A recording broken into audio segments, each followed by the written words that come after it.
கமலஹாசனுக்கும் ரஜினிக்கும் கதை வச்சுருக்கீங்களா? கதை தேடிக்கிட்டு இருக்காங்க. உங்கள்கிட்ட அந்த கதை ஏதாச்சும் இருந்தால் போய் சொல்லுவீங்களா? சார் எங்கிட்ட கதை இல்லைன்னு நான் சொல்ல மாட்டேன். ஏன்னா ஒரு சமுத்திரத்தில் போய் ஒரு பக்கெட் தண்ணியை கொண்டு வந்தால் சமுத்திரம் வற்றி விடுமா? வற்றாது. எங்கிட்ட எல்லா தளத்துலையும் கதை இருக்குது. இது பிடிக்கல, இது பிடிக்கல, ஒருத்தர் சொன்னார் பிடிக்கல, அவர் போயிட்டாருன்னு சொல்லி. நம்ம ராஜேஷ்குமார் இருக்கார், அவர்கிட்ட போய் கேளுங்க கதையை. அவர் நிறைய வச்சுருக்கார் கதையை. ஒன்று சொன்னால் 10 சொல்லுவார். அதுவும் பிடிக்கலையா இன்னொரு 10 சொல்லுவார். அப்படி இல்லாமல் நீங்கள் ஏன் பிரபலங்களையே போய் தேடி தேடி தேடி பார்க்குறீங்க? எழுத்தாளர்களோட பயணம் பண்ணுங்க. நீங்கள் ஒரு கிரைம் ரைட்டரா இதுக்கு எதனா ஒரு வழிமுறை இருக்கா அதை பாதுகாக்கிறது? அதர் தென் காப்பிரைட் ஆக்டை தவிர வேற எப்படி இதை பாதுகாக்கலாம் சார்? சார் எல்லாத்துக்குமே ஒரு மனசாட்சின்னு ஒன்று இருக்குது. எல்லாத்துக்குமே காலம் பார்த்துக்கும். என்னை பொறுத்த வரைக்கும் என்னை ஏமாத்தின யாருமே சினிமா ஃபீல்டில் இது வரைக்கும் உருப்பட்டதா சரித்திரமே கிடையாது. நான் உண்மையாக சொல்கிறேன், இது நான் பொய்யா சொல்லலை. இன்னைக்கு என்னுடைய கதைகளை திருடி பண்ணவங்கெல்லாம் யாருமே ஃபீல்டில் இல்லை. எனக்கு ஒழுங்காக பணம் கொடுத்தவங்க நல்லா இருக்காங்க. இந்த ரேகை சீரீஸை பொறுத்தளவில் நீங்கள் அவரோட ராஜேஷ்குமார் ஐயாவோட ஸ்டோரியிலேருந்து ஒரு இன்ஸ்பயர் ஆகி ஒரு நாட்டை எடுத்து பண்ணியிருக்கீங்க. எக்ஸ்க்ளூசிவாக அவருடைய ஒரு ஃபுல் ஃப்ளெஜ்டு க்ரைம் நாவலை எடுத்து பண்ணுற ஒரு ஐடியா ஏதாவது இருக்கா? ஏற்கனவே அவர்கிட்ட டிஸ்கஸ் பண்ணியாச்சு. 8 எபிசோட்ஸ் போதாது அதுக்கெல்லாம். ஆமாம், கிட்டத்தட்ட 80 ஒரு 4-5 கதைகள் அவர்கிட்ட டிஸ்கஸ் பண்ணியிருக்கோம். ஆல்மோஸ்ட் 2 வருஷத்துக்கு முன்னாடி இன்னொரு கதை, ஒரு நாவல் அவர்கிட்ட ஏற்கனவே நான் பேசி வச்சுருக்கேன். இது நடுவில் இது வந்தது. இது இல்லாமல் இன்னொரு கேரக்டர் வச்சு நம்ம ஏற்கனவே சார்கிட்ட பேசி ஃப்யூச்சரில் பண்ணணும் சார், நெக்ஸ்ட் இயர்லாம் பண்ணணும் அப்படின்னு ஏற்கனவே பேசி வச்சுருக்கோம். அந்த பிளான் இருக்குது சார். ராஜி சார், உங்கள்கிட்ட சொல்லுங்க. நாங்கள் காலேஜில் படிக்கும்போது சார், உண்மையாகவே என்னோடய ஃப்ரெண்ட்ஸ் எல்லாரும் உங்களுடைய பாக்கெட் நாவலை வாங்கி படிச்சுட்டு இருப்போம், போட்டி போட்டு படிச்சுட்டு இருப்போம். அந்த நேரத்தில் நம்மளுடைய பத்திரிகைகளில் ஒரு டிபேட்டே நடந்திருக்கு. உங்களுடைய கேரக்டர்ஸை சினிமாவாக எடுக்கிறதா இருந்தால் அதுக்கு யார் சூட்டாக இருப்பாங்க? கமல்ஹாசன் சூட்டாக இருப்பாரா, ரஜினிகாந்த் சூட்டாக இருப்பாரா அப்படின்ற ஒரு டிபேட்டே அந்த காலத்தில் நடந்துகிட்டு இருந்தது. எனக்கு நல்ல ஞாபகம் இருக்குது. அப்படி இருக்கும்போது இப்போ உங்களுடைய எக்ஸ்க்ளூசிவாக உங்கள் நாவல் படமாக்கப்பட்டால் அதில் அந்த விவேக் அப்படின்ற கதாபாத்திரத்துக்கு உங்களுக்கு இந்த நடிகர் நடித்தா பொருத்தமாக இருக்கும் அப்படின்னு நீங்கள் யார் நினைக்கிறீங்க? அதாவது என்னுடைய கதையை படித்தவங்களெல்லாம் சொல்லுவாங்க, இது விஜய் நடித்தா நல்லா இருக்கும், விவேகா, அஜித், இல்லைன்னா விஜயகாந்த், அப்படியெல்லாம் பல பேர் சொல்லுவாங்க. முதல்ல கமலஹாசன் சொல்லுவாங்க, அவர் ரஜினிகாந்த் சொல்லுவாங்க. ஆனால் என்னுடைய விவேக் இவங்களுக்கெல்லாம் அப்பாற்பட்டவன். ஏன்னா ஒவ்வொரு வாசகரும் படிக்கும்போது விவேக்கை ஒவ்வொரு விதமாக அவங்க இப்படி தான் இருப்பார் விவேக்குன்னு சொல்லி மன அளவில் அவரை உருவாக்கியிருப்பாங்க. அந்த பிம்பத்தை நான் ஒரு நடிகர் மேலே கொண்டு போய் செலுத்தி அதை இவர் தான் நடிக்கணும்னு நான் சொல்ல மாட்டேன். இதுக்கு ஒரு அருமையான புதுமுகம் இருந்தால் போதும். இப்போ பாலா மாதிரி விவேக் வந்தால் நல்லா இருக்கும், புதுசாக இருக்கணும். அவர் தான் விவேக், வேறு யாரும் கிடையாது. அது ரஜினியோ இல்லை கமலோ விஜயோ அது கிடையாது. ஏன்னா அந்த வாசகன் அவரை விஜயாக தான் பார்ப்பான், அஜித்தாக தான் பார்ப்பான்.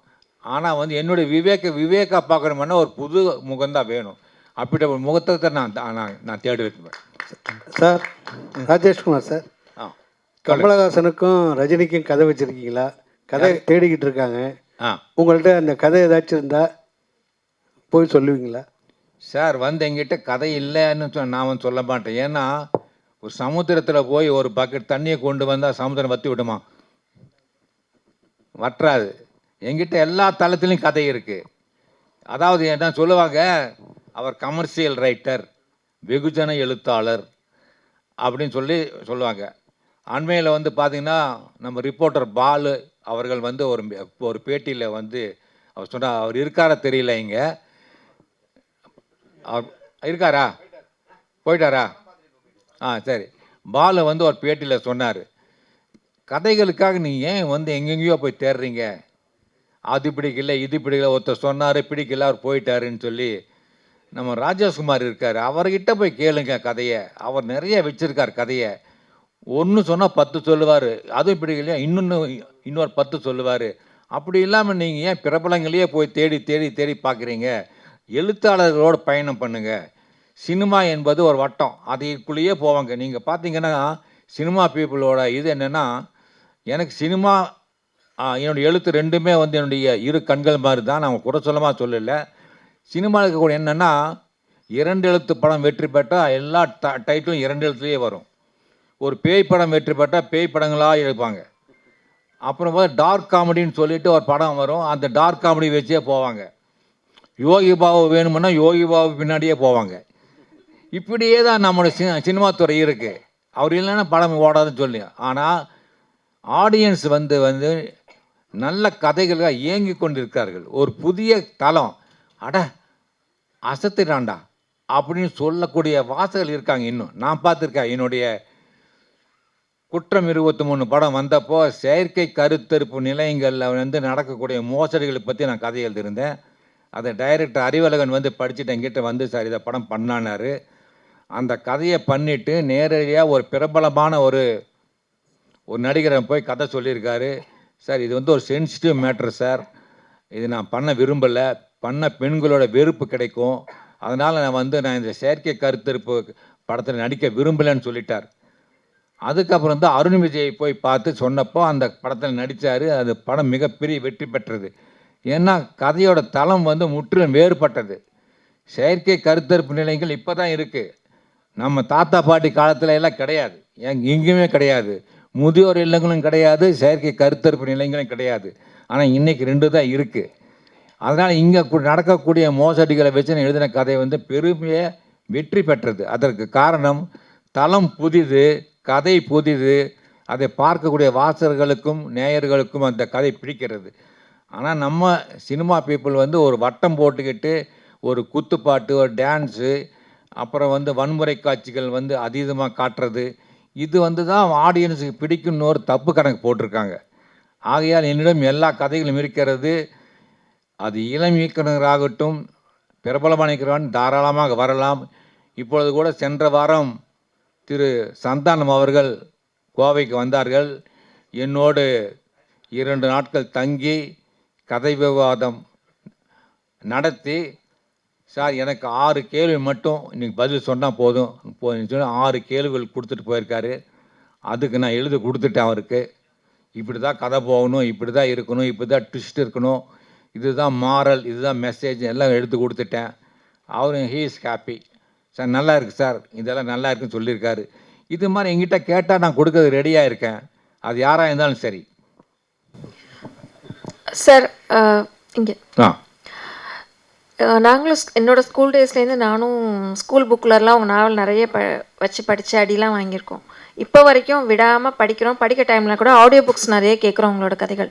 இப்போ இவர் கேட்ட கொஷனுக்கு தான் இது கண்டினியூஷன் தான். இது இவ்வளோ வருஷத்தில் நீங்கள் இவ்வளோ கதைகள், இவ்வளோ வித்தியாசமான க்ரைம் த்ரில்லர்ஸ் எழுதிருக்கீங்களே, யாருமே உங்களை கேட்கவே இல்லையா? உங்கள் கதையை கொடுங்க, நாங்கள் படம் எடுக்கணும், யாருமே கேட்கலையா? இல்லை, நிறைய பேர் வர்றாங்க. நிறைய பேர் என்கிட்ட கதை கேட்குறாங்க. ஆனால் நான் அவங்க கூட உட்காந்து கதை பேசுறதுக்கு முன்னாடி என்னுடைய கண்டிஷன் சொல்லுவேன் நான். அதாவது ப்ரொடியூசர் யார், அவரை பேச சொல்லுங்க என்கிட்ட, நான் அவர்கிட்ட பேசணும். அதுக்கப்புறம் தான் நான் உங்கள் கூட உட்காந்து பேசுவேன். ஆனால் உங்கள் கூட பேசுனா அது படமாகுமான்னு எனக்கு தெரியாது. ஏன்னா எனக்கு ஆல்ரெடி ஏகப்பட்ட கமிட்மெண்ட்ஸ் இருக்குது. முதல்ல நான் பத்திரிகை கதை எழுதிட்டு இருந்தேன். இப்போ அப்படி கிடையாது. ஓடிடி தளங்களுக்கு கதை எழுதிட்டு இருக்கேன். பீன்ச் ஆப்பு, நோஷன் ஃப்ரெஷ்ஷு, அப்புறம் பார்த்திங்கன்னா ரெப்கோ அப்படின்னு சொல்லி நிறையா அந்த வெப் தளங்களுக்கு, ரேடியோ ரூம்ஸ், இது மாதிரி நிறைய அவங்க புதுசாக எங்கிட்ட கதை கேட்குறாங்க. நான் அவங்களுக்கு கதை எழுதுக்கு நேரம் எனக்கு பத்த மாட்டேங்குது. சிறுகதைகள், நாவல்கள் எல்லாமே பண்ணிகிட்டு இருக்கேன் நான். இப்போ இவங்க என்ன பண்ணுறாங்கன்னா, சென்னையிலேருந்து புறப்பட்டு வர்றாங்க, என்கிட்ட கதை கேட்குறாங்க. நான் சொன்னேன் ப்ரொடியூசர்னா இல்லை, இனிமேல் தான் தேடணுங்கிறாங்க அவங்க ஃபஸ்ட்டு. அப்போ நான் சொன்னேன் அப்படி வந்தால் கதை சொல்ல மாட்டேன். ஏன்னா அதுக்காக நான் உட்காந்து உங்கள் கதை சொல்ல என்ன பிரயோஜனம்? படம் எடுக்கிறதா இருந்தால் பேசுவோம், இல்லைன்னா வேண்டான்னு சொன்ன முறை அதுலேயே போயிடுவாங்க. சிலர் என்ன பண்ணுவாங்கன்னா, அந்த ப்ரொடியூசர்ஸ் அவங்க பிஏ மூலிமா பேச சொல்லுவாங்க. பேசிட்டு சென்னைக்கு வரணும், நீங்கள் 15 டேஸ் அங்கே கூட லாட்ஜில் தங்கணும், காலையில் 10 மணிலேருந்து நைட் 10 மணி வரைக்கும் டிஸ்கஷன் போகும் அப்படின்னா நான் அதுக்கு ஒத்துக்க மாட்டேன். ஏன்னா அந்த வயதை நான் கடந்துருச்சேன். அந்த வயதை கடந்து என்னால் வீட்டில் தான் பண்ண முடியும். இல்லைன்னா என் வீட்டுக்கு பக்கத்தில் இருக்கிற லாட்ஜில் தான் வந்து நீங்கள் ரூம் எடுக்கணும். அப்போ தான் என்னால் முடியும். நான் சென்னைக்கு வந்து நான்லாம் இருக்க மாட்டேன் அப்படின்னு சொல்லி அவங்கள்ட்ட பொலைட்டாக தான் சொல்லுவேன். ஏன்னா அந்த வயதெல்லாம் கடந்து வந்தாச்சு நான். இப்போ என்னுடைய வயதுக்கு நான் ட்ராவல் பண்ணி வந்து லாட்ஜில் தங்கி அப்படி வந்து நமக்கு ஒரு புகழோ பணமோ தேவையில்லை. அந்த புகழுக்கும் பணத்துக்கும் பின்னாடி போக வேண்டிய அவசியம் இல்லை. மன நிறைவோடு நான் இருக்கிறேன். அப்போது வந்து என்னுடைய விருப்பத்திற்கு யார் இணங்கி வருகிறார்களோ அவரோடு படம் பண்ண தயாராக இருக்கேன். Okay, thank you sir. அப்புறம் உங்களோட நீங்கள் சயின்ஸ் பற்றி நிறைய கதைகள் எழுதுறீங்க. நிறைய விஷயங்கள் தேடி தேடி அதுக்காக படிக்கிறீங்களா? இல்லை அந்த குறிப்பிட்ட விஷயத்தை மட்டும் அந்த துறை சார்ந்த எக்ஸ்பர்டைஸ் கிட்ட கேட்டு அதை வச்சு எழுதுவீங்களா? இல்லை அதை பற்றி நீங்கள் படிப்பீங்களா? இல்லை, நான் basically I was working as a teacher. I have finished my BSc BEd. நான் 5 வருஷமாக வந்து ஸ்கூலில் வந்து சயின்ஸு டீச்சராக இருந்திருக்கேன். அதனால் எனக்கு வந்து பாட்டனி, ஜுவாலஜி, கெமிஸ்ட்ரி, ஃபிசிக்ஸு படிச்சிருக்கேன். பிஎட்டை வந்து சோஷியாலஜி, சைக்காலஜி, சில்ட்ரன் சைக்காலஜி எல்லாம் படிச்சிருக்கேன். அப்புறம் இந்த ஃபார்மசூட்டிக்கல் சயின்ஸ் பற்றி என்னுடைய பார்த்திங்கன்னா டாக்டர்ஸ் கிட்ட கேட்டிருக்கேன். அப்போ நிறைய டாக்டர்கள் வந்து என்னுடைய ஃபேன்ஸாக இருக்காங்க, அவங்ககிட்ட பேசியிருக்கேன். அப்புறம் போலீஸ் பார்த்திங்கன்னா assistant commissioner of police commissioner கூட என்னை ஒரு தடவை கூப்பிட்டு என் கூட பேசியிருக்காரு. கோயம்புத்தூரில் வந்து கோவையில் வந்து அவர் பாலகிருஷ்ணன் சொல்லி அவர் போலீஸ் கமிஷனர். ஒரு நாள் என் வீட்டுக்கு முன்னாடி வந்து போலீஸ் ஜீப் நின்றது. உடனே என் காலனியில் இருக்கக்கூடிய குடியிருப்பில் இருக்கக்கூடிய எல்லோரும் வந்து என்னமோ தெரியல, அவர் வீட்டுக்கு முன்னாடி வந்து ராஜேஷ்குமார் வீட்டுக்கு முன்னாடி போலீஸ் வேன் நிற்குது, என்னமோ பிரச்சனைன்னு சொல்லி அந்த வீதியில் இருக்கவங்கெல்லாம் வந்துட்டாங்க வீட்டுக்கு. அதுக்கப்புறம் அந்த போலீஸ் ஜீப்பிலேருந்து அசிஸ்டன்ட் கமிஷனர் போலீஸ் இறங்கி, சார் உங்களை வந்து போலீஸ் கமிஷனர் பார்க்கணுன்னு சொல்கிறாரு. அவரே வர்றதுக்கு தான் இருந்தார், ஆனால் புரோட்டோக்கால் இருக்கப்படி அவர் வந்து போகக்கூடாது, ஒருத்தரை தேடி போகக்கூடாது, அதனால் நீங்கள் வர முடியுமான்னு கேட்டாங்க. நான் போனேன். போலீஸ் கமிஷனர் பாலகிருஷ்ணன் வந்து என்னை கூப்பிட்டு 1.5 மணி நேரம் உட்காந்து பேசினார். அப்போ சொன்ன ஒரு விஷயம், நானும் என்னுடைய அண்ணனும் வந்து உங்கள் புக்கை படிப்போம் சின்ன வயசில். படித்து அவர் லாயர் ஆகிட்டார், இப்போது கிரிமினல் லாயர் அவர். நான் வந்து போலீஸ் கமிஷனர் ஆகிட்டேன். அதுக்கு நன்றி சொல்லவும் உங்களை பார்க்கணுன்னு ஆசைப்பட்டேன், நான் அதுக்காக கூப்பிட்டேன்னு சொன்னார். இது மாதிரி போலீஸ்லேயும் சரி, பேரண்ட்ஸுக்குலேயும் சரி, மற்ற துறையிலும் சரி, எல்லாமே என்னுடைய ஃபேன்ஸ் இருக்காங்க. அவங்ககிட்ட போய் இந்த மாதிரி ஒரு கதை எழுதுகிறேன், இதுக்கு வந்து எனக்கு அந்த சம்மந்தப்பட்ட விஷயங்கள் வேணும் அப்படின்னு கேட்டால் அவங்க தருவாங்க. அதை வச்சு நான் கதை எழுதுவேன். இதுதான் என்னுடைய ரகசியம், வேறு எதுவும் கிடையாது. அதான் மெனக்கடணும், ஒன்றும் கிடையாது. ஆனால் இப்போ எல்லோரும் சொல்லுவாங்க கூகுளில் பார்த்தா கிடைக்குமேன்னு சொல்லி. ஆனால் கூகுளை நம்ப முடியாது. ஏன்னா கூகுளில் வரக்கூடிய பல தகவல்கள் வந்து பொய்யாக இருக்கும். அதை படித்தோம்னா இது உண்மையாக தெரிகிறதுக்காக நான் வந்து ஒரு டாக்டர்கிட்ட கேட்பேன். அது செகண்ட் ஒப்பீனியன் சொல்லுவோம் அல்லவா, அந்த செகண்ட் ஒப்பீனியன் கேட்டால், சார் கூகுளில் சொல்கிறதெல்லாம் பொய் சார், இப்போ இப்படி தான் இருக்குது அப்படின்னு சொல்லும்போது அதுதான் நான் எடுத்துக்குவேன். கூகுளில் சொல்கிறது பண்ணுறதில்ல. Okay, thank you sir. ஆ, உங்கள் நடுத்தர ஏஜில் எல்லா பத்திரிகையிலையும் ஃபோட்டோ வரும்போது ரொம்ப அழகாக இருக்கும். ஒரு எழுத்தாளர்னால் இப்படி தான் போஸ்ட் கொடுக்கணும், ஒரு டைரக்டர்னாக்கா இப்படி தான் போஸ்ட் கொடுப்பாங்க அப்படின்ற மாதிரி வந்து நாங்கள் எங்களுடைய ஸ்கூல் டேஸில் உங்களது பார்க்கும்போது உங்கள் போஸ்ட் மாதிரி நாங்கள் போய் ஃபோட்டோ எடுக்கணும்னு தான் வந்து ட்ரை பண்ணியிருக்கோம். உங்களுக்கு ஏன் நடிப்பு ஆசை இல்லையா? எந்த இயக்குனரும் வந்து கூப்பிடலையா? இல்லை நடிப்பை நீங்கள் வந்து வெறுக்கிறீங்களா? உங்களுக்கு பிடிச்ச நடிகர் நடிகைகள் யார்? அது அந்த அந்த பக்கத்தில் நீங்கள் வந்து எதுவுமே ஓப்பனாக சொன்னதில்லை, இப்போ கொஞ்சம் சொல்லுங்களேன். அதாவது நீங்கள் சொல்கிறது நான் ரொம்ப அழகாக இருந்த மாதிரியும் சினிமாவில் ஏன் நடிக்கலன்னு சொல்கிறீங்க, அப்படியா? அப்படின்னா அழகாக இருக்கவங்களாம் ஏன் போகல சினிமாவுக்கு? இதே மேடையில் நிறைய பேர் இருக்காங்க, அழகாக இருக்காங்க. நம்ம கௌசிக் இருக்கார், பாலா இருக்கார், அப்புறம் எல்லாருமே வந்து எல்லோரும் நல்லா இருக்காங்க அல்லவா? அவங்கெல்லாம் ஏன் போகல? நடிப்புங்கிறது வந்து அவங்கவுங்க வந்து ஆசைப்படணும், ஒன்று. ரெண்டாவது வந்து அது வந்து ஒரு கலை. இப்போ நான் எப்படி கதை எழுதுறனோ அது மாதிரி ஒரு இது. நம்ம அழகாக இருக்கோம், நம்ம முடி நிறையா இருக்குது அப்படிங்கிறதுக்காக நம்ம போய் சினிமாவில் வந்து போகணுன்னு அப்படியெல்லாம் கிடையாது. அதுக்கான வாய்ப்புகள் வந்து என்னை ஒரு தடவை மணிவண்ணன் வந்து கூப்பிட்டார். அவர் 100வது நாள் படம் பண்ணி முடித்த உடனே வேற ஒரு படம் அவர் கூட பண்ணுறான்னு சொல்லி இதயம் பேசுகிறது மணியன் வந்து என்னை கூப்பிட்டு பேசினார். நீங்கள் போய் மணிவண்ணன் பாருங்கன்னாரு. அப்புறம் அவர் என்னை பார்த்த உடனே நீங்கள் சொன்ன மாதிரி தான் சொன்னார். சார் நீங்கள் படத்தில் நடிக்கலாமே, உங்கள் முடி, நீங்கள் உங்கள் தோற்றமெல்லாம் வந்து ஒரு ஹீரோ மாதிரி இருக்கீங்க, நீங்கள் பண்ணலாமேன்னு சொன்னார் அவர். ஆனால் எனக்கு அதில் வந்து ஆசை வரல சார் அப்படின்னு சொன்னேன். அதுக்கப்புறம் வந்து யாருமே கூப்பிடல. எனக்கு அந்த ஆசையும் இல்லை எனக்கு இப்போது. ஏன் இப்போ நான் நல்லா இல்லையா? சார் சார் உங்களுடைய கதைகளில் வந்து நிறைய சினிமாவில் வந்து சீன்கள் வந்து காப்பி அடிச்சிருப்பாங்க, நேரடியாக மறைமுடுவாக திருடி இருப்பாங்க, ஏகப்பட்ட கதை இது இப்படி இருப்பாங்க. உங்களுக்கே தெரியும் நம்மளோட சீன் தானே. ஆமாம். நீங்கள் அவங்க மேலே கோவப்பட்டோ கேஸ் போட்டோ இது வரைக்கும் எதுவுமே பண்ணலை, ஏன் சார் இது? அது காரணம் வந்து எங்கள் லாயர் ரொம்ப நல்லவர். அவர் சொன்னார், ராஜேஷ்குமார் நீங்கள் கேஸ் போட்டிங்கன்னா நீங்கள் எனக்கு பீஸ் கொடுத்துட்டே இருக்கணும். ஒன்று. ரெண்டாவது, இந்த கேஸ் வந்து ஜூரிஸ்டிக்ஷன் வந்து எங்கன்னா சென்னை. நீங்கள் சென்னை தான் போகணும். ஒவ்வொரு தடவையும் என்னை சென்னை கூப்பிட்டு போவீங்களா? என்னை லாட்ஜில் தங்க வைக்கணும், என்னை ஃப்ளைட்டில் கூப்பிட்டு போகணும், ஃப்ளைட்டில் கூப்பிட்டு வரணும், செய்யணும். ஒரு கேஸ் முடி 20 வருஷம் ஆகும். எனக்கு வயசாகிடும். என்னோடய கேஸை என் பையன் நடத்துவான். உங்களுக்கு பின்னால் உங்கள் பையன் வந்து எனக்கு இந்த கேஸ் நடத்துவான். அப்போ கடைசியில் ஜட்ஜ் ஒரு தீர்ப்பு சொல்லுவார், ஒரே என்ன 2 பேருக்கும் வரலாம் அப்படின்னு ஒரு தீர்ப்பு வந்ததுன்னு வைங்களேன், என்ன ஆகும்? அதே மாதிரி நம்ம கேஸ் போடுறதுனால ஒரு பிரயோஜனம் இல்லை. ஆனால் எனக்கு உண்டான கிரெடிட் டீம் நீங்கள் சொல்கிறீங்கல்லவா, உங்கள் கதையை வந்து ஒருத்தர் திருடிட்டார், உங்கள் கதையை வந்து ஒருத்தர் பண்ணிட்டாருன்னு சொல்லி, அதுவே எனக்கு பெரிய வெற்றி தானே. இது வந்து இதே போதுமே, எனக்கு ஒன்றும் கிடையாது. நான் இப்போ பார்த்தீங்கன்னா ஒரு படத்தை பார்த்துட்டு இருந்தேன் தியேட்டரில், சமீபத்தில் உட்காந்து பார்த்துட்டு இருக்கேன். நானும் என் மனைவியும் பார்த்துட்டு இருக்கோம். பின்னாடி வந்து ஒரு 4-5 பேர் பசங்க உட்காந்து பார்த்துட்டு இருக்காங்க. டேய் மச்சி, இந்த கதையை படிச்சிருக்கேன்டா, இது ராஜேஷ்குமார் எழுதுன கதைடா இது அப்படின்னு அவன் காதுபட சொல்கிறான். இது வந்து எனக்கு எடுத்த வெற்றியா இல்லையா? அப்போ எதுக்கு நான் அவன் மேலே கேஸ் போடணும்? கேஸ் போட்டால் எனக்கு மன உளைச்சல் வரும், எனக்கு பண செலவு வரும். அன்னதானம் மாதிரி இது விஷயதானம், அவ்வளோதான்.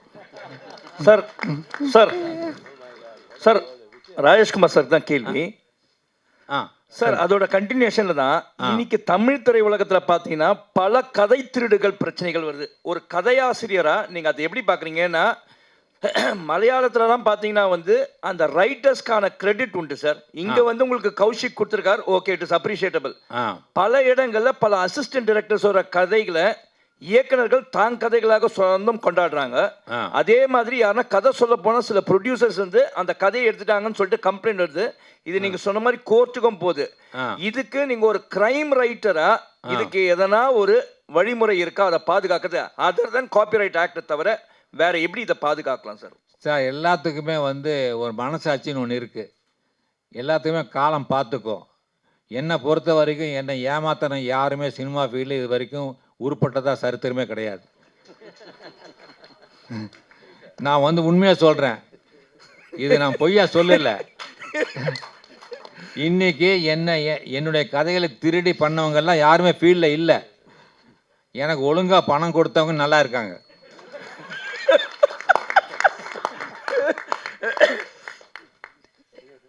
கெட்டப்பில் இருக்கும்போது அவன் சொல்கிற அந்த ஒரு டைலாக் இருக்குல்ல, ஒரு ஏழை வீட்டுக்கு போகிறோம், இப்போ உன் வீட்டில் ஏழை விழுந்த மாதிரி ஒரு மூஞ்சியை வச்சுக்கிட்டு நீயும் பின்னாடி வா அப்படின்னும் போது அது நிஜமாகவே குவக்கியாக இருந்தது. அது இது வரைக்கும் வராத ஒரு சீனாக இருந்ததுனால அங்கே எல்லாருமே சிரித்தோம், அதனால் அதை அப்படியே வச்சுக்கிட்டோம். அது ஓகே. நான் டைரக்டர் தான் கேள்வி கேட்கலாம்னு நினச்சிட்டு இருந்தேன், வினோதினி மேடம் கேரக்டர் பற்றி. அதுக்கு நீங்கள் போதுமான பதில் சொல்லிட்டீங்க, அதனால் அதே கேள்வியை நான் அவங்க ரிப்பீட் பண்ணல. நான் ஸ்ட்ரெயிட்டாகவே ராஜேஷ் குமார் ஐயாட்ட ஒரே ஒரு கேள்வி ஃபைனலாக. சார், நீங்கள் நிறைய க்ரைம் நாவல்ஸ் எழுதிருக்கீங்க, அதை பேஸ் பண்ணி நிறைய கண்டென்ட்ஸ் சினிமாவா டிவி சீரியல் அந்த மாதிரிலாம் வந்திருக்கு. ஒரு கொஸ்டின் நான் கேட்குறேன் என்னென்னா, ஒரு நிஜமாக நடக்கிற ஒரு க்ரைம், அதுக்கு ஒரு இன்வெஸ்டிகேட் பண்ணுறதுக்கு ஒரு க்ளூவே இல்லாமல் ஏதாவது ஒரு போலீஸ் ஆஃபீஸர்ஸ் வந்து சார் சாப்பிட்டு போனால் ஏதாவது ஒரு க்ளூ கிடைக்குமா அப்படின்னு யாராவது தேடி வந்திருக்காங்களா உங்கள்கிட்ட? ஆமாம், வந்திருக்காங்க. 1988 நீங்கள் சொன்ன உடனே இப்போ ஞாபகம் வருது. 1988 பல்லாவரம் போலீஸ் ஸ்டேஷன்லேருந்து, அப்போல்லாம் பார்த்திங்கன்னா அவங்களுக்கு செல்ஃபோனெல்லாம் கிடையாது. அப்போ ஒரு நாள் கொரியரில் வந்து பார்த்திங்கன்னா ஒரு பண்டல் வீட்டுக்கு வந்தது.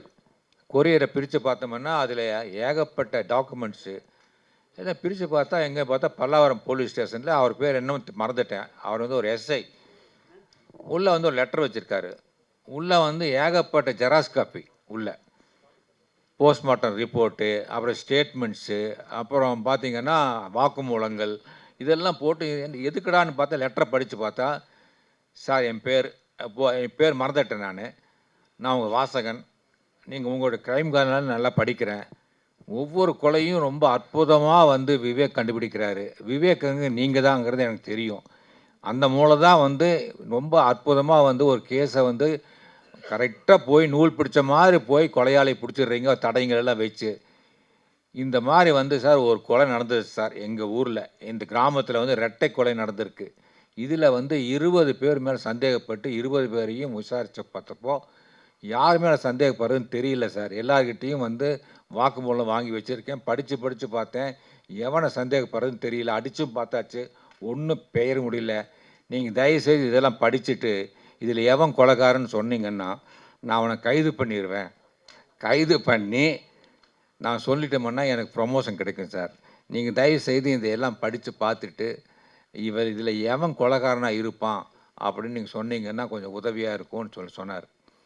இதை நான் பண்ணிவிட்டு உடனே அவருக்கு ஒரு லெட்டர் எழுதினேன். என்னென்னா, நீங்கள் எழுதினது என் மேலே வச்சிருக்க நம்பிக்கையில் வந்து நீங்கள் இவ்வளோ இது வந்து எல்லாம் வாக்குமூலங்கள், போஸ்ட்மார்ட்டம் ரிப்போர்ட்டு, அப்புறம் பார்த்தீங்கன்னா ஸ்டேட்மெண்ட்ஸு எல்லாமே போலீஸ் சம்மந்தப்பட்ட எல்லாமே கொடுத்துருக்கீங்க. ஆனால் ஒரு விஷயத்தை மறந்துட்டீங்க, நான் ஒரு நாவல் எழுதும்போது எனக்கு கொலைகாரன் யாருன்னு தெரியும். முதல்ல அந்த கதை எழுதும்போதே கொலை எப்படி நடக்குது, யார் கொலை பண்ணுவாங்க, அங்கே தடையை என்ன விட்டுட்டு போவாங்க, இதெல்லாம் வந்து எனக்கு எல்லாமே தெரியும். எல்லாத்தையுமே தெரிஞ்சுட்டு தெரியாத மாதிரி கதையை கொண்டு போய் கடைசியில் ஒருத்தனை பிடிப்பேன். இது வந்து எழுத்து, திஸ் இஸ் தியரி, இது வந்து தியரி. நான் ஹோம்ஒர்க் பண்ணுறேன், உட்காந்துட்டு ஹோம்ஒர்க் பண்ணுறேன், ஒரு கேஸு இது எப்படி பண்ணுறாங்க அப்படிங்கிறது பண்ணுறேன். ஆனால் இது ப்ராக்டிக்கல், இது நீங்கள் தான் கண்டுபிடிக்கணும், இதுக்கு நீங்கள் தான் படிச்சிருக்கீங்க, அதனால் எழுத்தாளர் வேறு போலீஸ் வேறு அப்படின்னு நான் சொன்னேன். வழக்கம் போல் வினோதினி மேடம் இந்த படைப்புலேயும் வந்து கொன்னுட்டேன்னு சொல்லுவாங்கல்ல, நடிப்பில் கொன்னுட்டீங்கன்னு அந்த மாதிரி பண்ணியிருக்கிறாங்க. இப்போ ராஜேஷ்குமார் சார்கிட்ட ஒரு இது என்னென்னா, ஒரு விமர்சனம் என்ன வருது ராஜேஷ்குமார் சார்கிட்ட, அவருக்கும் தெரியும், ஒரு கற்பனையான ஒரு கதையை வச்சு அதை சுவாரஸ்யமாக கொடுத்து அதை பெரிய சாதனை பண்ணியிருக்கிறீங்க. அதே நேரத்தில் சமுதாயத்தை பாதிக்கக்கூடிய விஷயங்களை அவர் தொடர்றதில்லை பொதுவாக. அதாவது எப்பயோ பின்னாடி வந்து இது மாதிரி செயற்கை இது மாதிரி வரலாம் அப்படிங்கிறலாம் கற்பனை பண்ணி அதில் என்னென்ன நெகட்டிவ் வரலாங்கிறலாம் கற்பனை பண்ணியிருக்கிறாரே தவிர, இப்போ உதாரணமாக இப்போ வினோதினி மேதம் கூட வந்து ஓப்பனாக சொன்னாங்க, இப்போ கரூரில் நடந்த விஷயம் அப்படின்னு சொல்லி. அதுமாரி இப்போ கோவையில் வசிக்கிறாரு, கோவை கலவரத்தை பற்றி கூட அங்கே இருந்து அந்த நேரத்தில் ஏதாச்சும் எழுதியிருக்கலாம். இல்லை சமீபத்தில் கூட பார்த்திங்கன்னா சில எழுத்தாளர்கள்லாம் சேர்ந்து பொது விஷயத்துக்கு வந்து கையெழுத்து போட்டு கொடுத்த விஷயங்கள் நடந்தது. அந்த மாதிரி விஷயங்களுக்கு ராஜேஷ்குமார் சரியாக வர்றதில்லை அப்படிங்கிற ஒரு கேள்வி இருக்குல்ல. சரி, இப்போ நீங்கள் சொன்னீங்க, அதாவது சமுதாயத்துக்காக இந்த ராஜேஷ்குமார் ஒன்றுமே பண்ணல, அவர் வந்து கதை எழுதிட்டுன்னு சொல்லியிருக்கேங்க. நான் யாருமே குற்றம் பண்ணக்கூடாதுங்கிறதுக்காக தான் இந்த குற்றைவியல் கதையெல்லாம் நான் எழுதிட்டுருக்கேன். தப்பு செய்தவன் உப்பு தின்றவன் தண்ணியை குடிப்பான், தப்பு செய்தவன் தண்டனை அவனுக்கு கிடைக்குங்கிறது தான் என்னுடைய பாலிசி.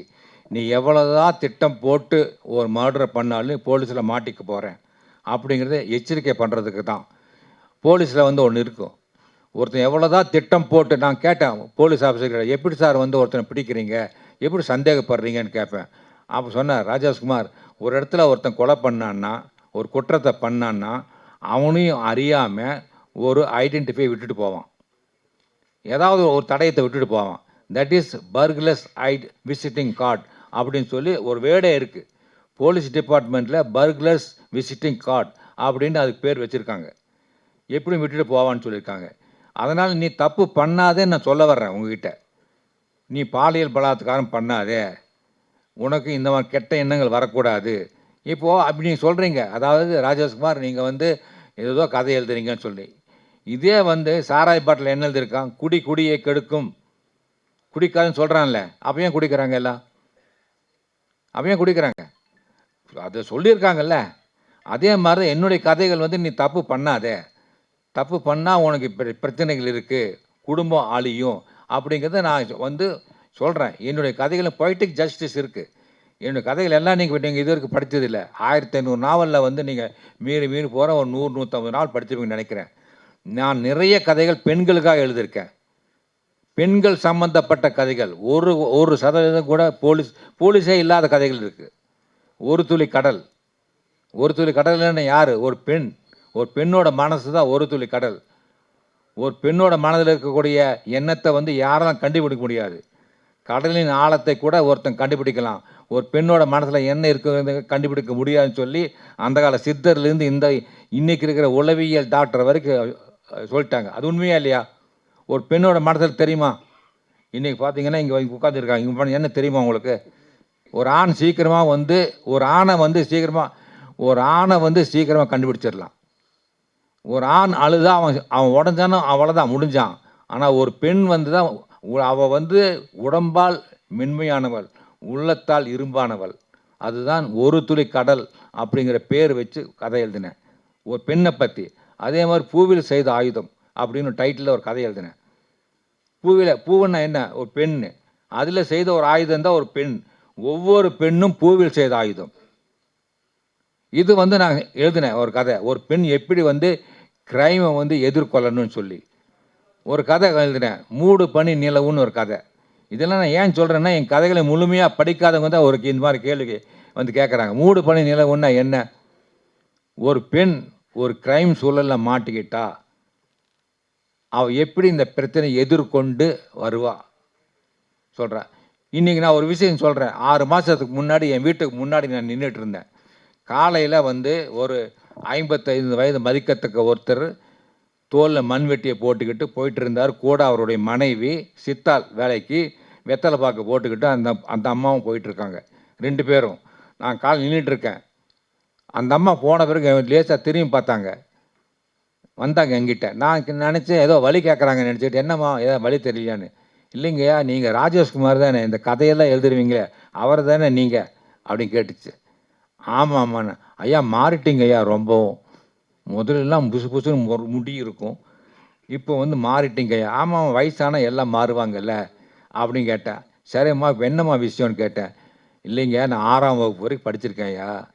நான் உங்கள் நாவல் தான் ஐயா படித்து சில இங்கிலீஷ் வார்த்தையெல்லாம் கட்டிக்கிட்டேன் ஐயா. அது மேயை கம்மின் அப்படின்னா நான் உள்ளே வரலாமான்னு தானே அர்த்தம். அப்படின்னு ஒரு பொண்ணு, அதாவது ஒரு சித்தாள் பொண்ணு என்கிட்ட கேட்குது. நான் 6ஆம் வகுப்பு வரை படிச்சிருக்கேன், உங்கள் நாவல் படித்து தான் நான் வந்து மேலே வந்த பல இங்கிலீஷ் வார்த்தைகளை கற்றுக்கிட்டேன். நான் மத்தியானம் 1 மணிலேருந்து 2 மணி வரைக்கும் சித்தாள் வேலை பார்த்துட்டு சாப்பிடும்போது எல்லாம் தூங்குவாங்க. நான் உங்கள் புக்கு படிப்பேன், அதில் படித்தா எனக்கு இங்கிலீஷ் வார்த்தைக்கு தெரியுது ஐயா. இன்ஜினியருக்கு வந்து 2 பேர் இங்கிலீஷில் பேசிக்கிட்டால் அவங்க என்ன பேசுகிறாங்க எனக்கு புரியுது. இதை நான் கற்றுக் கொடுத்தேன். சரி, அதை விடுங்க. என்னுடைய பையனுக்கு அண்ணாமலை யூனிவர்சிட்டியில் ஒரு சீட்டு இப்போ 1995. அப்போ இவ்வளோ இன்ஜினியரிங் காலேஜ் கிடையாது. கோயம்புத்தூரில் பிஎஸ்சி காலேஜ், சிஐடி காலேஜ் இருந்தது. அதுக்கப்புறம் அண்ணாமலை யூனிவர்சிட்டியில் காலேஜ். அப்போ பிஇ சீட் கிடைக்காது. அப்போ சிதம்பரத்தில் ரைட்டர்ஸ் கோட்டா, அண்ணாமலை யூனிவர்சிட்டியில் ரைட்டர்ஸ் கோட்டான்னு ஒன்று வச்சுருந்தாங்க, ஃப்ரீ. அதான் ரைட்டருக்கு ஒரு சீட்டு ஃப்ரீ, எந்த விதமான கேபிட்டல் ஃபீஸும் கிடையாது. ஃபீஸ் மட்டும் மாதம் வருஷம் கட்டினா போதும். அதுக்கு அப்ளை பண்ணேன். என்னுடைய பையனுக்கு, கார்த்திக் குமார் பையனுக்கு, அவன் +2ல் வந்து 90% மார்க் வாங்கியிருக்கான். இருந்தாலும் கெமிக்கல் இன்ஜினியரிங், பிஇயில் வந்து கெமிக்கல் இன்ஜினியரிங் படிக்க ஆசைப்பட்டாங்க. அப்போது வந்து நான் அங்கே போனேன், ஒரு ஃபார்மில் எல்லாம் எழுதி கொடுத்தேன். அப்போது விசியாக இருக்கக்கூடிய ஒருத்தர், அவர் பேர் ஈஸ்வரமூர்த்தி, டாக்டர் ஈஸ்வரமூர்த்தின்னு ஒருத்தர், சிதம்பரம் அண்ணாமலை யூனிவர்சிட்டியில். அவர் வந்து சொன்னார் என்கிட்ட, ராஜேஷ்குமார் நீங்கள் வந்து ஒரு ஃப்ரீ கோட்டாவுக்கு, ஏதாவது 1 சீட் ஃப்ரீ சீட்டு எழுதி கொடுத்துருக்கீங்க. இதில் ஸ்டாண்டர்ட் மெம்பர்ஸ் வந்து 24 பேர் இருக்காங்க. அவங்க வந்து என்ன சொல்லுவாங்கன்னா, எந்த ரைட்டரோட பையனுக்கு கொடுக்கலான்னு சொல்லி முடிவு பண்ணுவாங்க. அப்போ அவங்க ஒரு கேள்வி கேட்பாங்க. என்னன்னா, இவர் வந்து இலக்கியத்திற்கும் இந்த சமுதாயத்துக்கும் என்ன தொண்டு பண்ணியிருக்காரு, இந்த ரைட்டர் வந்து என்ன சமூக பண்ணியிருக்காரு அப்படின்னு பார்த்து தான் நாங்கள் சீட் கொடுப்போம். நீங்கள் என்ன பண்ணியிருக்கீங்கன்னு அங்கே வந்து நாங்கள்லாம் கேட்போம். ஆனால் நான் சொல்கிறேன், நான் வந்து ஃப்ளைட்டில் வந்து நான் திருச்சியிலேருந்து நான் சென்னை போகணுமென்னா உங்கள் 4-5 புக் எடுத்து போட்டுக்குவேன், ஃப்ளைட்டில் படிச்சுட்டு போவேன்னு சொன்னார் விசி. ஒரு விசி வந்து என்னுடைய ஃபேனாக இருக்கார் அந்த இடத்துல. அப்போது அவர் செனட் இந்த கமிட்டியில் சொல்கிறாரு, இந்த மாதிரி ராஜேஷ்குமாரோடைய பையனுக்கு இந்த வருஷம் சீட் கொடுக்கலான்னு நான் இருக்கேன்னு சொன்னார். அப்போ செனட் மெம்பர்ஸில் ஒருத்தர் கேட்டார், நீங்கள் கேட்ட கேள்வி கேட்டார், ராஜேஷ்குமார் வந்து சமுதாயத்துக்கு என்ன பண்ணார் அப்படின்னு ஒரு கேள்வி கேட்டார். அதுக்கு வீஸ் என்ன பதில் சொன்னார் தெரியுங்களா? ராஜேஷ்குமார் வந்து எல்லாரையும் படிக்க வச்சார். பெட்டி கடைகளில் வந்து ஊறுகாய் பொட்டலங்களும் சேக்காய் பொட்டலங்களும் சாம்பு பொட்டலும் தொங்கியதை மாற்றிட்டு புத்தகங்களை தொங்க விட்டார். அதை புத்தகங்களை படித்து படித்து படித்து படித்து படிக்கும் பழக்கம், வாசிப்பு பழக்கத்தை ஏற்படுத்தினார். வாசிப்பு பழக்கத்தை ஏற்படுத்தின ஒரு தொண்டு இலக்கிய தொண்டு. இதை மற்ற ரைட்டர்னால் முடியல. இன்றைக்கி இலக்கியம்னு சொல்லிக்கிட்டு ஏதோ விருதுகள் தர்றாங்க. அது எத்தனை பேர் படிச்சிருக்கீங்க நீங்கள்? அதே மாதிரி இன்னொரு இதுவும் சொல்லலாம். எப்படின்னா உங்களுடைய நாவல்களில் வந்து ஆபாசம் இருக்காது, அதேதான் பிடித்தது இருக்காது. அதுதான் இப்போ நான் சொல்ல வந்ததுதான். மது குடிக்கிற விஷயங்கள் இருக்காது. என்னுடைய கதைகளில் ஒரு வரி கூட ஆபாச வரி கிடையாது, இரட்டை அர்த்தம் கிடையாது. ஏனென்றால் ஒரு புத்தகத்தை வந்து ஒரு அம்மாவோ அப்பாவோ படிச்சுட்டு இந்த புத்தகம் எங்கே தன்னுடைய பையன் கண்ணிலையோ பொண்ணு கண்ணிலையோ பட்டுடுவோமோ அப்படின்னு பயப்படாமல் அங்கே வச்சுட்டு போகணும். அவன் தான் நல்ல எழுத்தாளன். என்னுடைய எழுத்துக்கள் வந்து இன்றைக்கும் வந்து ஏன் படிக்கப்படுதுன்னா பெண்களால், அதுவும் என்னுடைய வாசிகளை போகிற பெண்கள் தான். தாய் குலந்தான் என்னுடைய பெரிய பலம். அந்த தாய் குலந்தான் வந்து இன்றைக்கி வந்து என்னுடைய புத்தகங்களை படிச்சுட்டு இருக்காங்க. இன்றைக்கி பாருங்கள் எத்தனை பேர் வெளியே வந்து என் கூட ஃபோட்டோ எடுத்துக்கிட்டாங்க. என்னுடைய மகள்களாக நான் என்னுடைய பொண்ணுங்களாக நினச்சேன். பொண்ணுங்களாக நினச்சி என் கூட வந்து நின்று எல்லோரும் ஃபோட்டோ எடுத்துக்கிட்டாங்க. அது எவ்வளோ பெரிய விஷயம். பொண்ணுங்க அவள் சீக்கிரம் போய் ஃபோட்டோ எடுத்துக்குவாங்களா? ஒரு ஆணுக்கு பக்கத்தில் நின்று ஃபோட்டோ எடுத்துக்குவாங்களா? ஆனால் இன்றைக்கி இருக்கக்கூடிய எல்லா பெண்களும் என் கூட ஃபோட்டோ எடுத்துட்டாங்க. இந்த மேடையில் இருக்கக்கூடிய எல்லா பெண்களும் வந்து என்னுடைய மகள்களாக நினச்சி நான் நின்று ஃபோட்டோ எடுத்துக்கிட்டேன். அந்த ஒரு மதிப்பு எனக்கு கிடைச்சது காரணம் என்னுடைய நாவல்கள் தான். அதனால் நீங்கள் சொன்ன மாதிரி நான் வந்து என்னுடைய இலக்கிய பணி தான். கிரைம் இல்லாத இதே கிடையாது. இன்றைக்கி வந்து மகாபாரதம் மிகப்பெரிய மெகா கிரைம் நாவல். சகுனி மாதிரி ஒரு வில்லன் உண்டா? பாலியல் பலாத்காரம் திரௌபதி பண்ணா, அது ஒரு இல்லை, அது வந்து கிரைம் இல்லையா? முதல் பெண் கடத்தல் யார்? சீதையை ராவணன் கடத்திட்டு போனது. First kidnapping. முதல் கோர்ட் சீன் எது? கண்ணகிக்கும் பாண்டியனுக்கும் நடந்த அந்த சொற்போர். சிலம்பை போட்டு உடைச்சா நான் குற்றமற்றவன் அப்படி சொல்லி அவள் நிரூபித்தா. அவள் இப்படி எல்லாமே கிரைம் இலக்கியம்தான். மகாபாரதம் வந்து கிரைம் தான். அது மண்ணுக்காகவும், ராமாயணம் பெண்ணுக்காகவும், சிலப்பதிகாரம் பொண்ணுக்காகவும் நடந்த 3 முப்பெரும் காப்பியங்கள். அதை இன்னும் நாம் மறக்கலை. 500க்கும் மேற்பட்ட சிறுகதைகள், 1.5 கிராம் சின்னஞ்சிறு மூளைக்குள் இறைவன் எப்படி இத்தனை ஆச்சரியங்களை ஒளித்து வைத்தான்? செல்போனுக்குள் திரைப்படங்களும் வராத காலத்தில் இவரின் நாவல்கள் தானே பயண வழித்துணைவன். பதின்ம பருவ காலத்தில் பதுங்கி பதுங்கி படித்தது இவரது எழுத்தை தானே. படித்த கதைகளை படிக்காதவர்களிடம் சொல்லி சொல்லி பல கதை சொல்லிகள் இங்கு உருவானார்கள். ஹாலிவுட் படங்களை பார்க்க முடியாத தளத்தில் அதனை எழுத்தில் போட்டு காட்டியவர் இவர்தானே. சினிமாவில் இன்று அதிகம் புழங்கும் கிரைம் த்ரில்லர் என்ற வார்த்தையை அறிமுகப்படுத்தியவரும் இவர்தானே. இன்று பார்க்கும் கிரைம் த்ரில்லர் படங்களில் உங்களில் ஏதோ ஒரு நாவல் ஒளிந்திருக்கிறது. உங்கள் எழுத்தும் சினிமாவும் சேர்ந்து ஜெயித்தது ஏராளம். கனவுலகின் மன்னன்னி, கதைகளின் அண்ணன்னி, புதிய உலகம் நீங்கள், புதினங்களின் பாடசாலை நீங்கள். அழைக்கிறோம் நன்றிகளோடு ராஜேஷ் குமார் அவர்களை.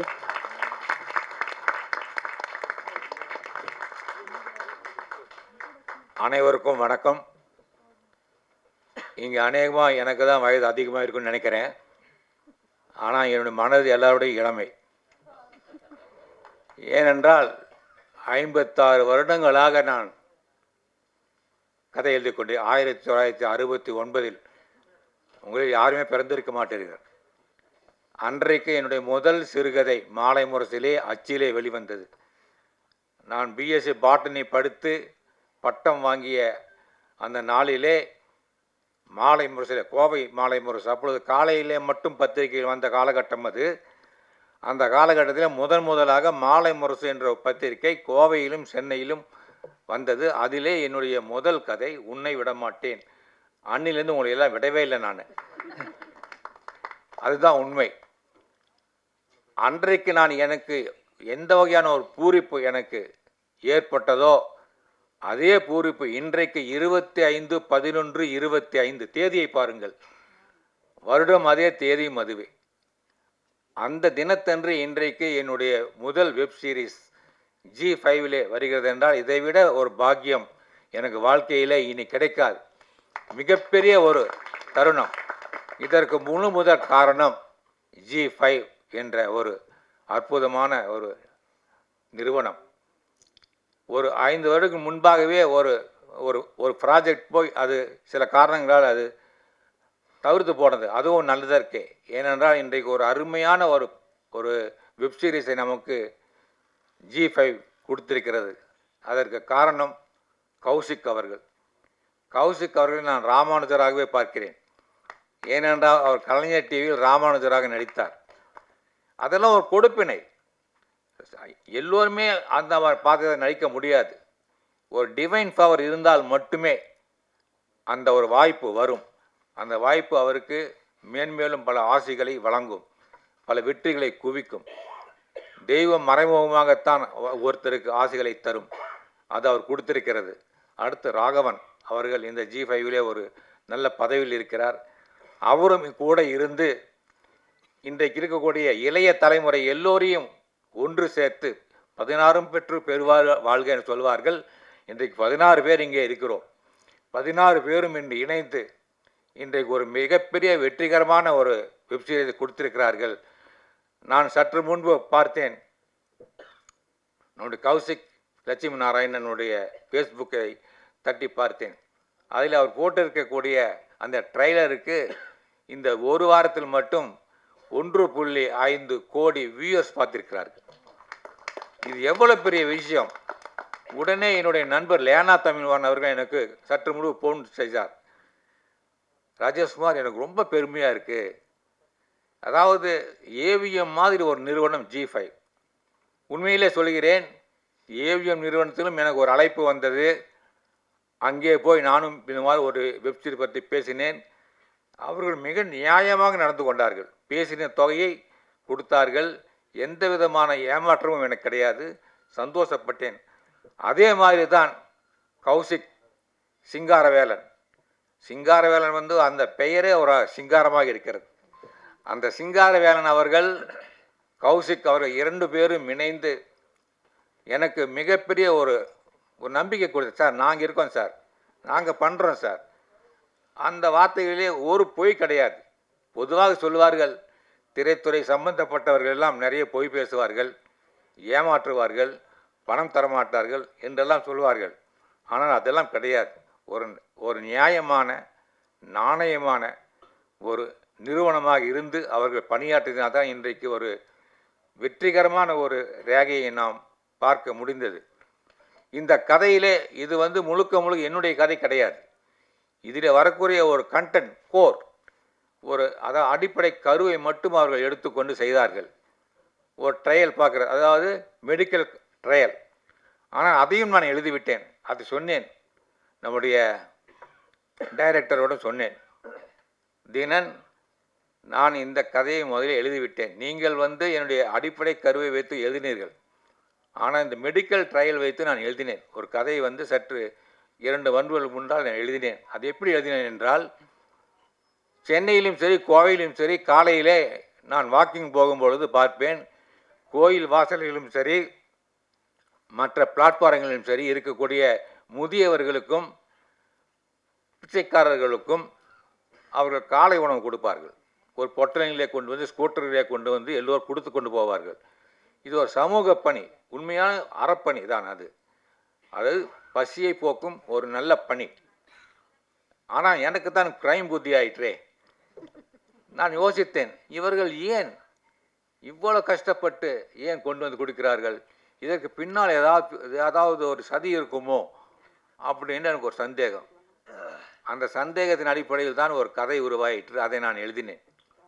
அந்த கதை என்னவென்றால், இவர்கள் கொண்டு கொடுக்கிறார்களே, இவர்கள்லாம் உண்மையான சமூக நல பணியாளர்கள் கிடையாது. இந்த பிச்சைக்காரர்களுக்கும் ஆதரவற்ற முதியவர்களுக்கும் கொடுப்பது மெடிக்கல் ட்ரையல் பார்க்கறதுக்காக.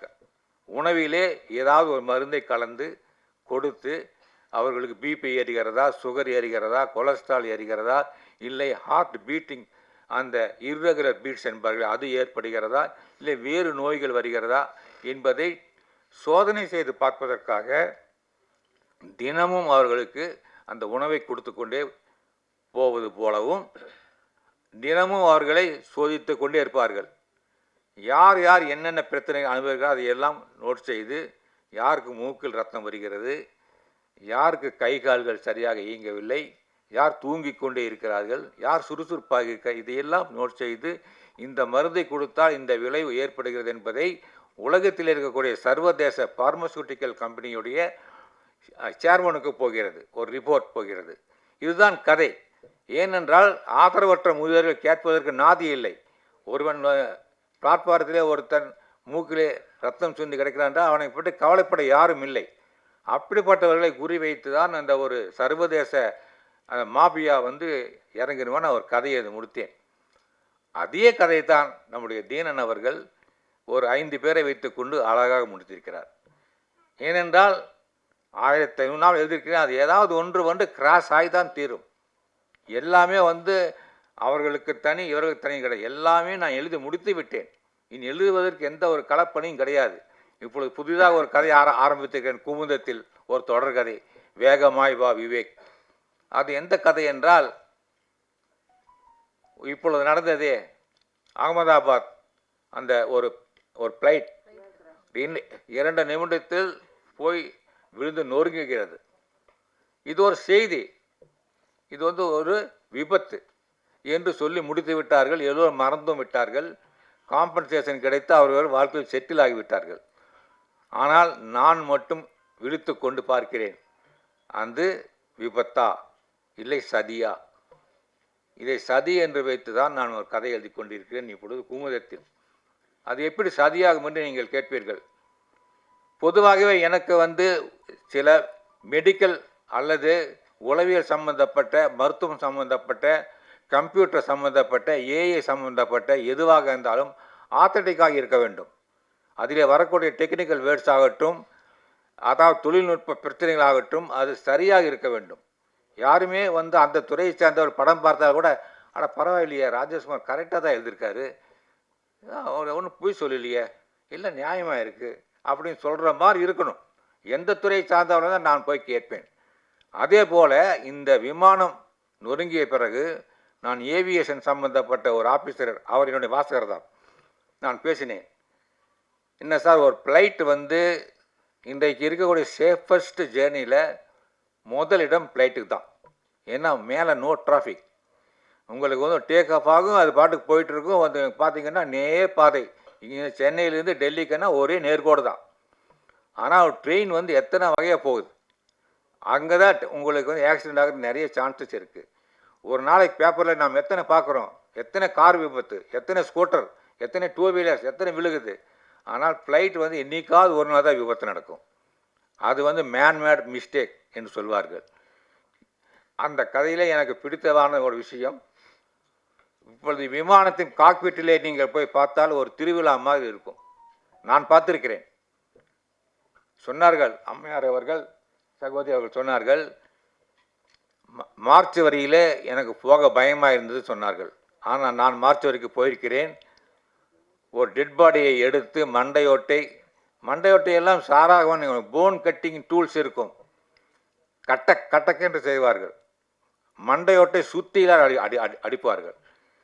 மார்ச் வரியில் இருக்கக்கூடிய அந்த சிப்பந்தியை ஒரு டாக்டர் எப்படி கூப்பிடுவார் தெரியுமா? மாஸ்டர், இந்த மண்டையை உடைங்கம்பார். மாஸ்டர், நீங்கள் நினைப்பாரு முருகா வாடா, நீ மாறி வாடான்னு சொல்ல கிடையாது. மாஸ்டர் என்று சொல்லி மதிப்பு கொடுத்து அந்த மண்டையை உடை அப்படி சொல்லுவார்கள். ரொம்ப சர்வசாதாரணமாக பார்த்துருக்கிறேன். எனக்கு தெரிந்த டாக்டர் என்ன செய்யறதுனா, மண்டையோட்டை எடுத்து பிளந்து மூளை எடுத்து கையில் கொடுப்பார். பாருங்க, இது 1.5 கிலோ இருக்கும். ஆணுக்கு 1.5 கிலோ, பெண்ணுக்கு அதை விட 150 கிராம். ஆனால் அவங்க தான் மூளை ஜாஸ்தி. அது எடை பார்த்தீங்கன்னா ரொம்ப கம்மியாக இருக்கும். அதில் என் கையில் கொடுத்து நான் பார்த்துருக்கிறேன். ஏன்னா ஒரு க்ரைம் கதை எழுதக்கூடியவர்கள் அதெல்லாம் தெரியணும். பயப்பட்டால் அதெல்லாம் நடக்காது. அதே போலத்தான் நான் அந்த ஏவியேஷன் ஆஃபீஸருக்கு ஃபோன் பண்ணி செய்து கேட்டேன். ஏன் சார் ஒரு ஃப்ளைட் டேக் ஆஃப் ஆகும்போது எல்லாமே க்ரீனில் இருக்கணும், அந்த கம்ப்யூட்டர் டிவைசஸ் பூராமே எல்லாம் கரெக்டாக காட்டணும். எல்லாமே க்ரீனில் இருந்தால் கண்ட்ரோல் டவர்லேருந்து ஒரு 17 சிக்னல் வரும், அதுவும் க்ரீனில் இருக்கணும். ரன்வேல வந்து 7 சிக்னல், இங்கே எதுவுமே டேக் ஆஃப் கிடையாது, லேண்டிங் கிடையாது, எதுவுமே வந்து ட்ரஸ் பாஸ் கிடையாது, கரெக்டாக அந்த இது போயிட்டு இருக்காங்க. இப்படி இதெல்லாம் வந்து கரெக்டாக தான் பைலட் வந்து டேக் ஆஃப் பண்ணுவார், இல்லைன்னா அவர் இறங்கிடுவார் கீழே. ஒரு லைட் வந்து சிவப்பாக இருந்தாலும் கூட, எரியா விட்டாலும் கூட அவர் கீழே இறங்கி விடுவார். நான் டேக் ஆஃப் பண்ண மாட்டேன்னு சொல்லுவார். உடனே தொழில்நுட்ப கோளாறு காரணமாக விமானம் ரத்து செய்யப்பட்டது, இல்லைன்னா லேட் ஆகும். இப்படி எல்லாமே க்ரீனில் இருக்கும்போது பறந்த விமானம் எப்படி வந்து விபத்துக்குள்ளாகும் சார்? அது ஆக்சிடென்ட் சார், அது எப்படி ஆகும்? இதுதான் என்னுடைய கதையுடைய நாட்டு. இது வந்து திட்டமிட்ட சதி. அந்த விமானத்திலே ஒரு மந்திரி பயணம் செய்கிறார். அந்த மந்திரிக்காக நடக்க ஏன் இருக்கக்கூடாது? இப்படியெல்லாம் நான் இன்னைத்தானே கேள்விகள் கேட்டுக்கொண்டு நான் ஒரு நாவலை ஆரம்பிப்பேன். இப்படித்தான் நாவல் உருவாகும். நாவல் வந்து சும்மா கிடையாது. திரு கௌசிக் அவர் சொன்னார்கள், ஒரு நாவல் எழுதி முடித்து விட்டு அடுத்த நாவல் என்ன என்று யோசிக்கிற காலகட்டத்திலே இவருக்கு எப்படி தோன்றுகிறது என்று கேட்டார். ஒரு நல்ல கேள்விதான். அவர் ஒரு போஸ்ட் கார்டு எழுத நம்ப முடியாது. அன்புள்ள அப்பாவுக்குன்னு எழுதிட்டு அப்புறம் என்ன எழுதுறதுன்னு கேட்பாங்க. வராது, வார்த்தைகள் வராது. எழுத்து என்பது வந்து ஒரு இன்பான் உனக்குள்ளே இருக்கணும். ஒரு பாட்டு கற்றுக்கலாம், ஓவியம் கற்றுக்கலாம், பியானோ கற்றுக்கலாம், பேங்கோஸ் கற்றுக்கலாம், வீணை கற்றுக்கலாம், எது வேணால் வந்து ஒரு டியூஷன் போய் நம்ம கற்றுக்கலாம் ஈஸியாக. கதை எழுத மட்டும் கற்றுக்க முடியாது, டியூஷன் வைக்க முடியாது. உனக்குள்ளே வந்து அந்த ஒரு ஜீன் இருக்கணும். என்னுடைய தாத்தாவோட தாத்தா யாராவது ஒருத்தர் கதை எழுதியிருக்கலாம், அந்த ஜீன் ஒர்க்ஸ், அந்த ஜீன் ஒர்க் ஆகுது இப்போது. அப்புறம் இன்னொன்று, sincerity and hard work will be rewarded. கடுமையான உழைப்பு இருந்தால் எதையுமே சாதிக்க முடியும் என்பதற்கு நான் ஒரு உதாரணம். இன்றைக்கு இந்த மேடையிலே நான் பேசிக்கொண்டிருக்கின்றேன், நின்று பேசிக்கொண்டிருக்கின்றேன், மற்றவர்களும் பேசினார்கள், நான் இந்த வயதிலும் பேசிக்கொண்டிருக்கிறேன் என்றால் நான் என்னுடைய உழைப்பு தான் காரணம்.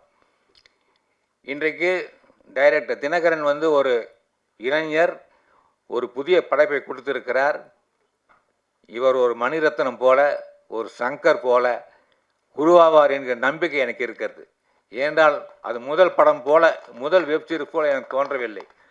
காட்சிகளை அருமையாக அமைத்து என்ன வசனம் வேண்டுமோ அதை பேசி நன்றாக செய்திருந்தார். அதை இதில் பாடுபட்ட அனைவருமே, இசையாகட்டும், செட்டிங்ஸ் ஆகட்டும், நடித்தவர்களாகட்டும், எல்லோரும் போட்டி போட்டுக்கொண்டு இந்த ரேகையை மிகச்சிறந்த வெற்றி படமாக உருவாக்கி இருக்கிறார்கள். இந்த வெற்றி மேன்மேலும் தொடர வேண்டும், எதிரொலித்து கொண்டே இருக்க வேண்டும் என்று சொல்லி நீங்கள் பத்திரிகை அன்பர்கள் அனைவர்களுக்கும் இல்லை கேட்கல, நீங்கள் சொல்கிறது கேட்கல. சின்ன பிள்ளையில் உங்களுடைய கதைகள் நிறைய படிச்சிருக்கேன். ஒரு கதை வந்து ஒரு தொழிலதிபர் தன்னோட ஒய்ஃபை பிக்னிக் கூட்டு போவார். போன இடத்துல குளியல் அறையில் அது பாத்டப்லேயே அவங்க இறந்துருவாங்க. அது நான் செய்யலை அப்படி சொல்லி தொழிலதிபர் சொல்லுவார். அதை விசாரிக்கிறது விவேக்கெல்லாம் வருவாங்க. அந்த கதை அப்படியே போய் கடைசியாக யார் கொலை பண்ணான்னு ஒரு நல்ல ஸ்கிரிப்டை கொடுத்துச்சு. நடிகை ஸ்ரீதேவி இறந்தப்போ எனக்கு இந்த கதை தான் ஞாபகம் வந்துச்சு. அந்த கதையோட பேரை சொன்னீங்கன்னா நான் தேடி பிடிச்சி படிச்சிடறேன். எப்படிங்க 1500 நாவல் எழுதியிருக்கேன், நீங்கள் ஏதோ ஒரு கதையை சொல்லிட்டு டைட்டில் சொல்லிங்கன்னு கேட்குறீங்க. நீங்கள் எப்படி எப்படி தெரியும் சொல்லுங்க பார்க்கலாம். அது பற்றி சொல்லியிருந்தீங்க, அது மட்டும் தெரியாது, சட்டு ஞாபகம் வரல எனக்கு. ஏன்னா வந்து சில கதைகள் வந்து எழுதி பல வருஷம் ஆச்சு. 1980 எழுதுகிறேன், கிட்டத்தட்ட 45 வருஷம் ஆயிடுச்சு. எப்போ எழுதின கதையெல்லாம் இப்போ வந்து ஒரு கதையை சொல்லி அது என்ன டைட்டில் கேட்டால் சொல்ல முடியாது. சில நேரம் நம்முடைய குழந்தைகள் பேரே மறந்து போகுது. அப்புறம் நாவல்கள் பேர் எப்படி ஞாபகம் இருக்கும் சொல்லுங்க பார்க்கலாம். தேங்க்யூ, நன்றி.